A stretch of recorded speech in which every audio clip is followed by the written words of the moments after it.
আজকের ফটোশপ টিউটোরিয়ালে আমরা শিখব কিভাবে ছবিতে মূলত ডট প্যাটার্ন ইউজ করে ছবি ডিজাইন করা যায়। তো স্ক্রিনে দেখানো যে ছবিটি রয়েছে ঠিক এই ছবিটির মতো করে আমরা একটি ছবিকে ডট প্যাটার্ন তৈরি করব। তো নতুন একটি ছবি ওপেন করে নিতে হবে। তো আমরা একটি ছবি নিয়েছি আর এই ছবিটি মূলত লক করা অবস্থায় আছে। আমরা এখানে ডাবল ক্লিক করে একে প্রথমে আনলক করে নেব। এরপর আমরা এই ছবিটাকে রাইট বাটন ক্লিক করে একে কনভার্ট টু স্মার্ট অবজেক্টে ক্লিক করব। স্মার্ট অবজেক্টে ক্লিক করে নেওয়ার পর নিচের দিক থেকে আমরা সলিড কালার এখান থেকে নিচ্ছি, অ্যাডজাস্টমেন্ট লেয়ারে ক্লিক করছি। এরপর উপরের দিক থেকে সলিড কালারে ক্লিক করব। সলিড কালার থেকে আমরা এখান থেকে একটি ব্ল্যাক কালার সিলেক্ট করে ওকে লেখাটি ক্লিক করব এবং এই কালারের যে লেয়ারটি রয়েছে এটাকে ড্রাগ করে নিচের দিকে নামাতে হবে। আমরা নিচের দিকে নামিয়ে নিচ্ছি এবং উপরের এই ছবির লেয়ারটিতে ক্লিক করব। ক্লিক করার পর এখান থেকে ফিল্টারে ক্লিক করতে হবে। ফিল্টার থেকে আমরা ক্লিক করছি এখান থেকে পিক্সেলেট থেকে আমরা ক্লিক করব। আমরা পিক্সেলেট থেকে এখানে ক্লিক করছি মোসাইক লেখাটি ক্লিক করার পর এখান থেকে আপনাদের যে ছবির যে ডটের সাইজটি থাকবে সেটা মূলত নির্ভর করবে আপনার ছবির রেজুলেশন অনুযায়ী। আমার ছবির রেজুলেশনটা অনেক হাই, এজন্য আমি এখান থেকে ইউজ করছি 65, দেন ওকে লেখাতে ক্লিক করছি। এরপর আমরা এই লেয়ারটিতে ক্লিক রাখা অবস্থাতে আমরা এখান থেকে লেয়ার মাস্কে ক্লিক করব। আমরা লেয়ার মাস্কে ক্লিক করে রেখে এই লেয়ার মাস্কটিকে সিলেকশন রেখে নিচ্ছি, অর্থাৎ আমাদের এই লেয়ার মাস্কটিকে সিলেক্ট রাখতে হবে।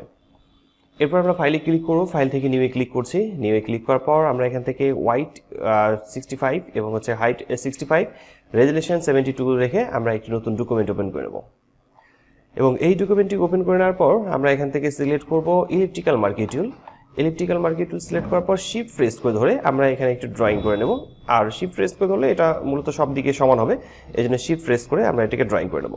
আমি এটাকে আবারও শিফট প্রেস করে ড্রয়িং করে নিচ্ছি।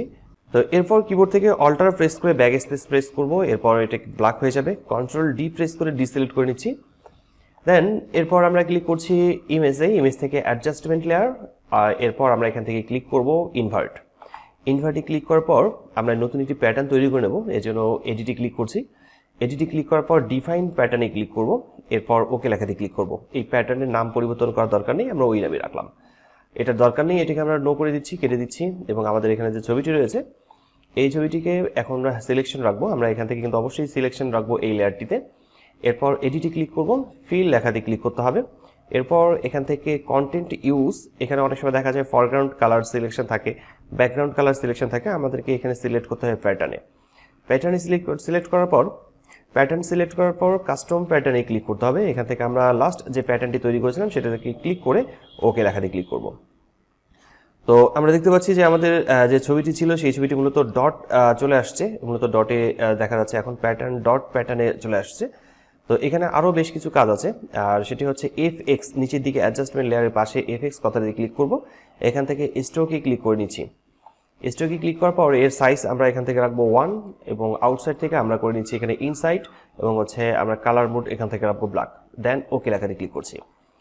এবার আবারও আমরা এখান থেকে অ্যাডজাস্টমেন্ট লেয়ারে ক্লিক করব। অ্যাডজাস্টমেন্ট লেয়ারে ক্লিক করার পর এখান থেকে ভাইব্রেন্স নামে একটি অপশন রয়েছে, এই ভাইব্রেন্সে ক্লিক করব এবং এখান থেকে স্যাচুরেশন আমরা এখান থেকে সিলেক্ট করব 10 দেওয়ার পর আমরা এটাকে ক্লোজ করে নিচ্ছি। আমাদের এখানে স্যাচুরেশন থাকবে 10।